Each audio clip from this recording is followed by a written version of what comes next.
Welcome to Farm Charm Chic. I'm Emily. I'm back today with a Valentine's DIY decor episode, and I am so excited to share with you all of the things that I've made.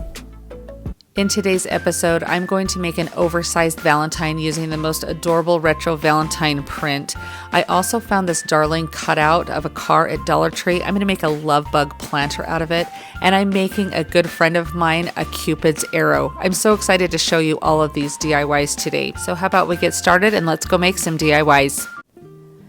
I thought this cute little car cutout from Dollar Tree was so adorable. I knew exactly what I wanted to do with it. I'm going to remove this little part that it hangs with and cover up those holes.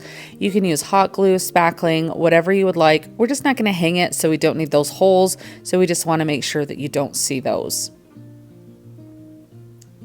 I thought it would be really fun to turn this into a love bug for Valentine's. I'm going to paint mine red, and that way I can use it throughout different holidays throughout the year, like Christmas or 4th of July, and kind of repurpose it. But just match whatever decor you want to, or whatever holidays you're trying to use it for. This is something that you can do for even just basic decor, but it's kind of fun to have it for different holidays. So I'm just going to use all of the detailing that's already cut out and provided on this little car cutout here as my guide for where I'm going to paint. I'm going to do the tires black, and then I'm going to do like the rims and the fenders and everything a nice little chrome metallic color. I take a little bit of watered down white paint, do a couple little flicks on a chip brush here to kind of get a little bit of detailing there. I thought that was really cute, totally optional, but it was fun. Now these are those inserts from the drawers you see a lot at Dollar Tree in the little crafter's corner, and they're just, I use the drawers for lots of other projects, so I have a lot of these little inserts, and you can see they have those cutouts that I don't absolutely love, so we're going to kind of hide and disguise those. Now I'm going to paint any area of these that you will see with a black color, so it's up to you. I thought black would kind of just blend into the background. You could also do the same color as your car to match that if you wanted to, but we're going to be covering those cutouts so you won't see those. Now I'm just using some hot glue to glue these together as a set of 3 here. And then I also just touch up any area once I glue these together and paint down inside of each of them about 1 inch, so that way you can't see any of the natural wood. So you can see how I'm placing that on the car there, and where that's going to be hidden, I'm just using some hot glue to place that down, and that way you don't see the box coming through the windows. It's a perfect fit. You don't see them coming down below the tires. And that's going to be a little planter box behind our little cute love bug here. Now it does kind of sit a little lopsided. Obviously we've added that weight to the back, so I'm taking some tumbling tower blocks. You can also paint these black or red to match your car, and you're just going to do a couple stacked on top of one another. And I'm going to glue these, I'll show you here, on the tires to add a little bit of stability, and it makes it so when this car sits, it will sit flat and it's not going to be tipping or leaning at all. And you can see where these tumbling tower blocks are going on the tires. You will not see these from the front of the car either. Now if I had a second car, I might glue that on the back side in the same direction, paint it red, and so it looks like it's the same from either side. I didn't have 2 cutouts. I only got 1 of the car. I can't remember if it's because I didn't see more. I wish I would have grabbed more, but if I happen to see one, I might grab some more. Now I'm just going to fill these up with some greenery. This is where it comes up to the holiday that you have coming of how you want to decorate this. Different kinds of florals that you might want to use, or greenery. I have these cute little heart picks from Dollar Tree, and I'm just going to layer these throughout this greenery.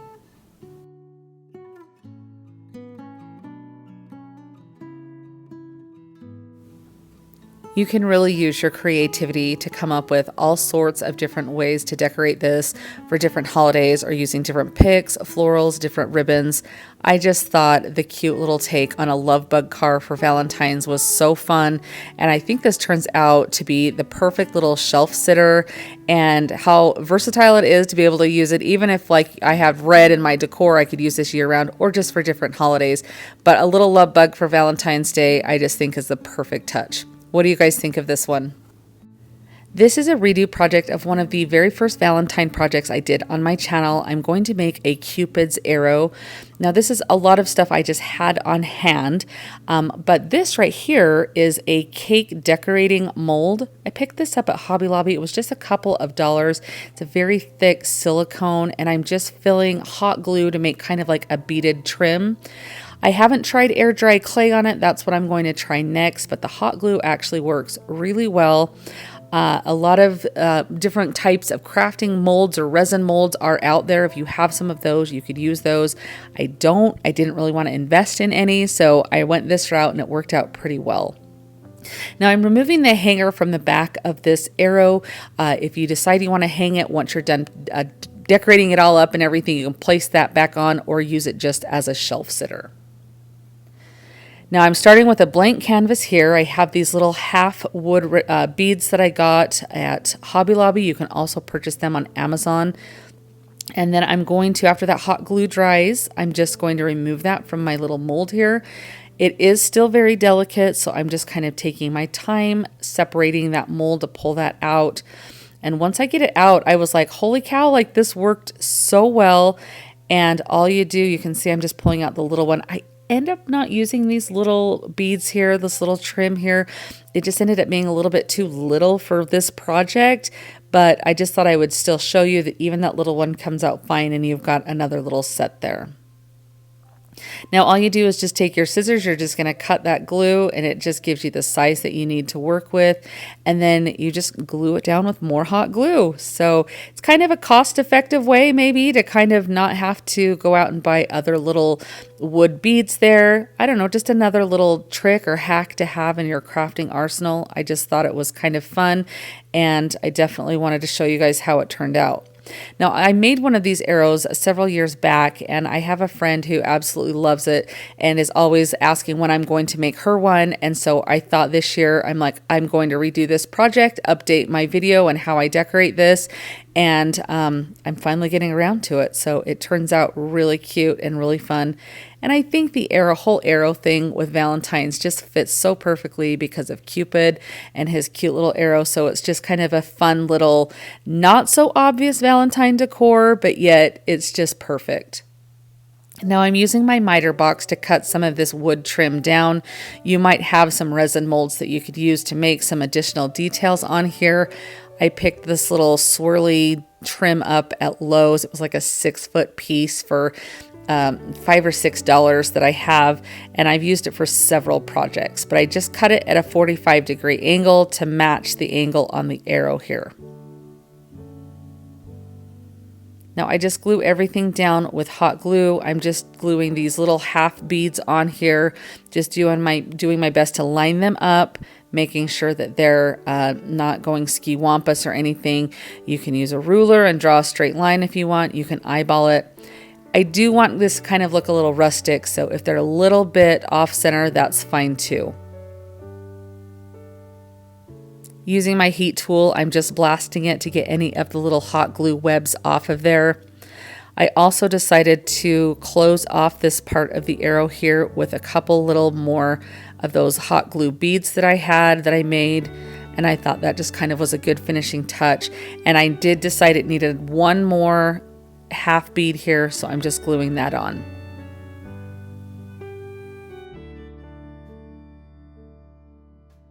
Once you get all of your decorative pieces attached, you can go ahead and paint this.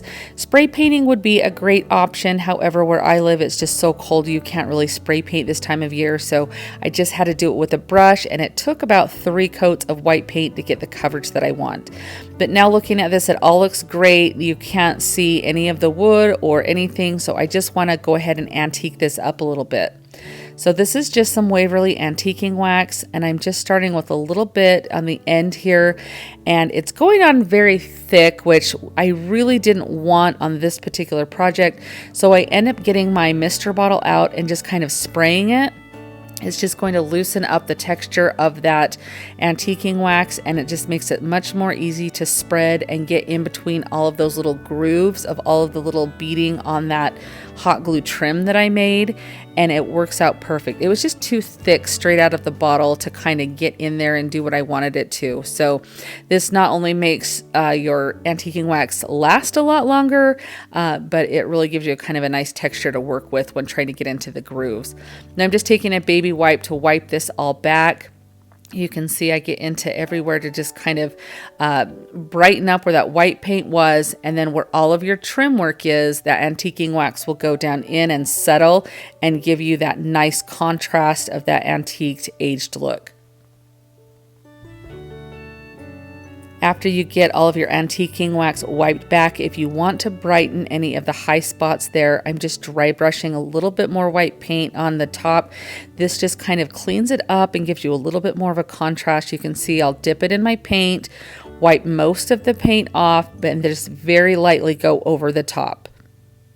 I think Cupid's Arrow turns out so cute. I just love it. I think it just looks like it's been around for a minute or two, and it's just such a perfect piece that you could have in your decor all the time. But again, I think it's just such a subtle nod to Valentine's Day and to Cupid and his arrow that it's just perfect. I'm so excited to give this to my friend. Do you think she's gonna like it? You'll have to let me know your thoughts down in the comments. I'm a huge clearance shopper when Hobby Lobby puts their different clearance items on sale, and I found this like triple picture here. It's got some old vinyl record albums on here, some cassette tapes, some cassette albums, and it was 90% off. So I paid like $2.90 for this, so less than $3, and I can get 3 really good projects out of this.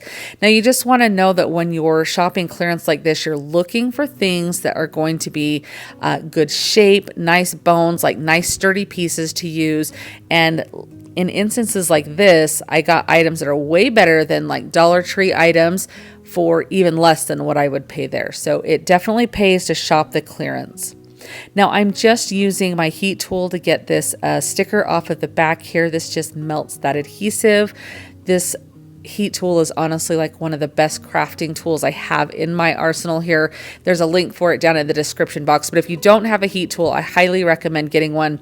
It is better than just using your hair dryer, which also works, but I do love the heat tool. Now I am updating the color on this frame. I am going to paint it a red color. I'm making a very retro, vintage, oversized Valentine out of this picture here. And so I wanted the red trim to kind of drive that home and bring that real Valentine feel in.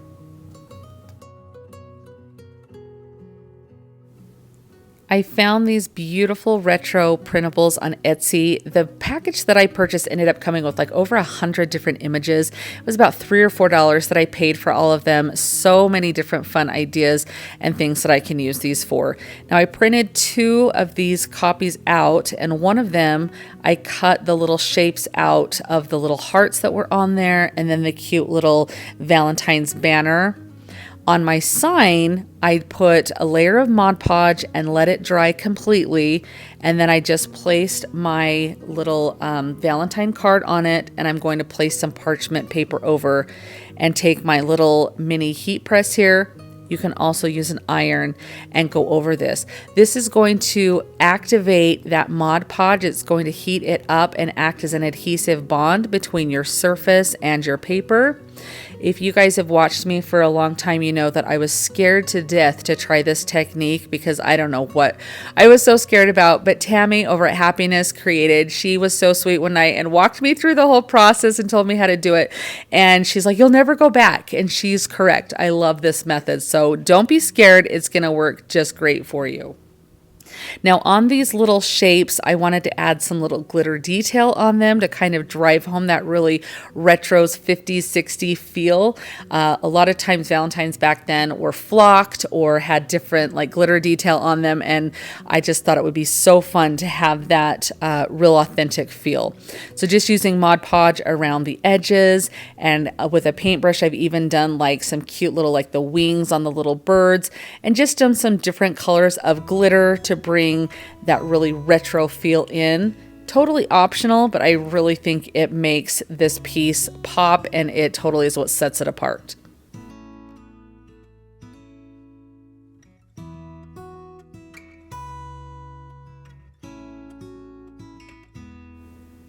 After all of your glue and your glitter dries, because you don't want to mess any of that up, so let it dry thoroughly, I'm just taking some foam core board to use kind of as a 3D element that's going to help prop these up from the background.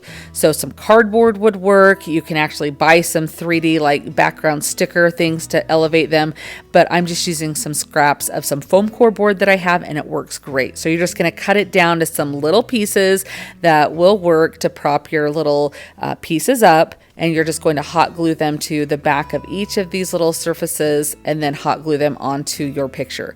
Now you can see I can kind of have a little bit of manipulation time to kind of slide that in to place. I kind of set it up to look at it from straight on, so that way you can line everything up. If there's any areas that maybe look like they need to be propped up a little bit more, just glue another little piece down. I just kind of stuffed another little piece of foam core board under there with a little glue on it, and then I'll just glue the top of it down just to kind of make sure that you don't have any areas that, you know, are dipping down or anything like that. It's really easy to fix. I really love the vintage and retro feel that this item has. I really do think that the little detail of the glitter, all the different colors spread throughout, really drive that vintage vibe home and really makes this item pop. That 3D element of each of the little details on there is so cute. This is such a fun project to do in an afternoon. It's something that you could do with kids or grandkids too. A craft night with your friends. I mean, it was just such a fun project to make, and it's honestly a technique that you can keep and use throughout the year with different seasons, but I just love the feel of this retro Valentine. What do you guys think of this one?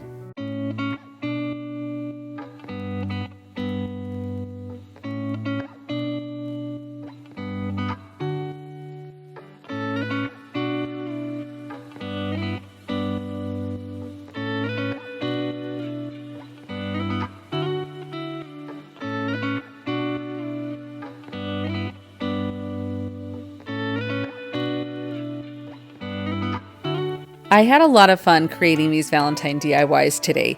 They are all so different, but yet so fun, and they really will bring that Valentine feel to anyone's decor.